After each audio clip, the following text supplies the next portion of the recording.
తిరుపతి లడ్డూలో కల్తీ జరిగిందా లేదా అన్న విషయం ఇంకా కన్ఫర్మ్డ్ గా తెలియకపోవచ్చు కానీ కన్ఫర్మ్డ్ గా తిరుపతి సిటీలో పార్కింగ్ మాఫియా అయితే నడుస్తోంది.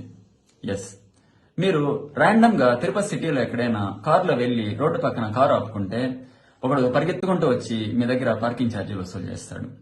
అడిగితే, సార్ ఈ ఏరియా పలానా టెంపుల్ అండర్ లో వస్తుంది, ఇక్కడ మీరు కారు ఆపుకుంటే మీరు పార్కింగ్ ఛార్జీలు పే చేయాలి అంటారు. ఇదేం ప్రైవేట్ పార్కింగ్ కాదు కదా, నార్మల్ రోడ్డు, ఇక్కడ కారు పార్క్ చేసుకుంటే మీకేంటి ప్రాబ్లం అని అడిగితే, లేదు సార్ మాకు పార్కింగ్ టెండర్స్ ఉంటాయి, వాటిని మేము పాడుకుంటాం ఇంత అమౌంట్ అని ఇచ్చి, మీరు ఇక్కడ కారు ఆపుకుంటే గనక మీరు పార్కింగ్ ఛార్జీలు పే చేయవలసిందే అంటారు. సరే ఆ పలానా టెంపుల్ ఎక్కడ ఉంది, పక్కనే ఉందంటే, లేదు సార్ ఇక్కడ నుంచి 1 కిలోమీటర్ దూరంలో ఉంది అంటారు.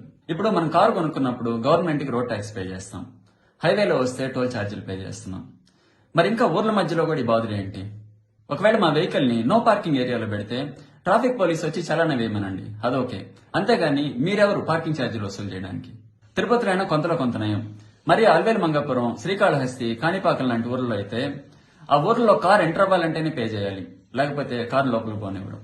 ఒకవేళ నిజంగానే మీరు పార్కింగ్ ఛార్జీలు వసూలు చేయాలంటే ఆ టెంపుల్ పక్కన ఒక ప్రైవేట్ స్పేస్ ని తీసుకొని, అంటే ఒక ఖాళీ స్థలాన్ని తీసుకొని ఆ టెంపుల్ కి వచ్చిన ప్రతి ఒక్కరి కార్లని ఆ ప్లేస్ లో పెట్టి అప్పుడు పార్కింగ్ ఛార్జీలు వసూలు చేయండి, అది న్యాయం.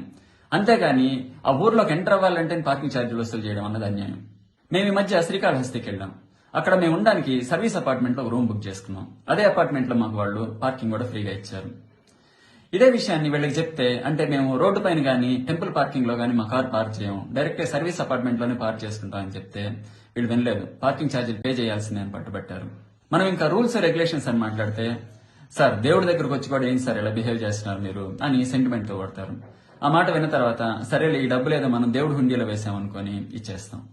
ఇలా చేయడం వల్ల కేవలం మనకే కాదు, వివిధ రాష్ట్రాల నుంచి దేవుని దర్శించుకోవడానికి వచ్చిన ప్రతి ఒక్కరికి తిరుపతి గురించి, తిరుపతి సరౌండింగ్స్ గురించి ఓ రకమైన నెగిటివ్ ఒపీనియన్ ఫామ్ అవుతుంది. కాబట్టి ఏపీ సీఎం చంద్రబాబు నాయుడు గారికి, డిప్యూటీ సీఎం పవన్ కళ్యాణ్ గారికి నా రిక్వెస్ట్ ఏమిటంటే, మీరు కేవలం తిరుపతి లడ్డు గురించి మాత్రమే కాకుండా తిరుపతి గడ్డ గురించి కూడా ఒకసారి ఆలోచించి అక్కడ జరుగుతున్న అన్యాయాలని, అక్రమాలని అరికట్టేలాగా మీరు చర్యలు తీసుకుంటారని మనస్ఫూర్తిగా కోరుకుంటున్నాను.